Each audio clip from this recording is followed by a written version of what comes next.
नमस्कार, स्वागत है आपका क्यू वाइव नेटवर्क पर। और इस घंटे की लाइव अपडेट्स में पॉइंट ऑफ व्यू में आज हम बात करेंगे एक ऐसे हादसे की जिसके बारे में आपको सोचना होगा कि जो हवाई पैसेंजर्स हैं, यानी कि जो फ्लाइट में चढ़ने वाले लोग हैं, वो अपने कॉन्डक्ट को, अपने आचरण को कैसे ठीक रखें।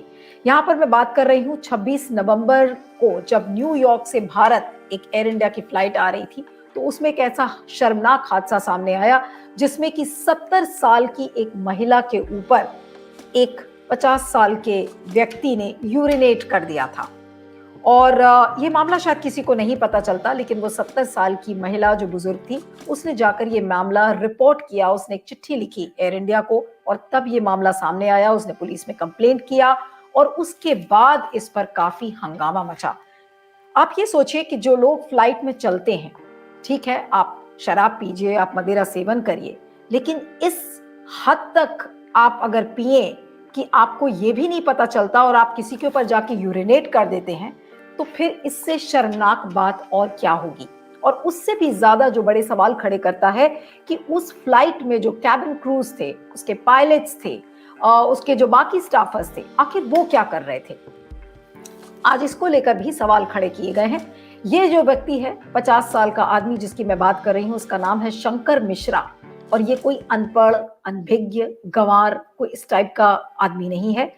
एक मल्टीनेशनल फर्म है वेल्स फार्गो, उसका वाइस प्रेसिडेंट है। हमारे अमेरिकन फाइनेंशियल सर्विसेज की बड़ी कंपनी है जिसका ये वाइस प्रेसिडेंट है। आप सोचिए कि एक वाइस प्रेसिडेंट अगर एक ऐसा आचरण करता है तो आप उसके बारे में क्या सोचेंगे।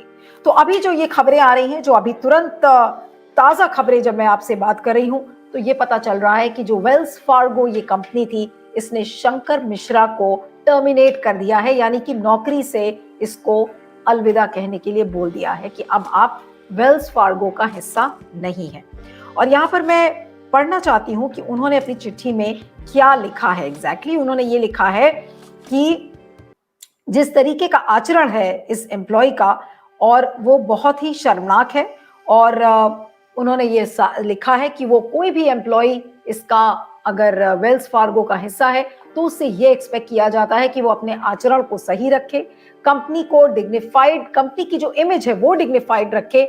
इसलिए हमें ऐसे व्यक्ति की जरूरत नहीं है। कुछ इस तरीके का एक टर्मिनेशन लेटर है जो कि इशू किया गया है, यानी कि शंकर मिश्रा अब वेल्स फार्गो का हिस्सा नहीं है, सिर्फ इसलिए क्योंकि उन्होंने ये हिमाकत की थी कि जब वो न्यूयॉर्क से दिल्ली आ रहे थे तो उस एयर इंडिया की फ्लाइट में उन्होंने एक 70 साल की बुजुर्ग महिला पर यूरिनेट कर दिया। अब डीजीसीए हरकत में आ गया है। डीजीसीए यानी कि directorate general of civil aviation ने कल नोटिस भेजे थे सारे कैबिन क्रूज को। उसको लेकर काफी हड़कंप मच गया। और अभी जो खबरें आ रही हैं, उस खबर के मुताबिक डीजीसीए ने कुछ अब गाइडलाइंस जारी की हैं। गाइडलाइंस यानी कि सिर्फ एयर इंडिया के लिए वो गाइडलाइंस नहीं है, सारी शेड्यूल्ड जो ऑपरेशंस वाली जो फ्लाइट्स हैं उनके लिए ये गाइडलाइंस को जारी किया गया है। और एक स्टेटमेंट है जिसे मैं पढ़ना चाहती हूँ। यहाँ पे एग्जैक्टली डीजीसीए ने क्या कहा है। In the recent past, DGCA has noticed a few incidents of unruly behavior and inappropriate conduct by the passengers on board the aircraft during flight, wherein it is observed that post holders, pilots and cabin crew members have failed to take appropriate actions.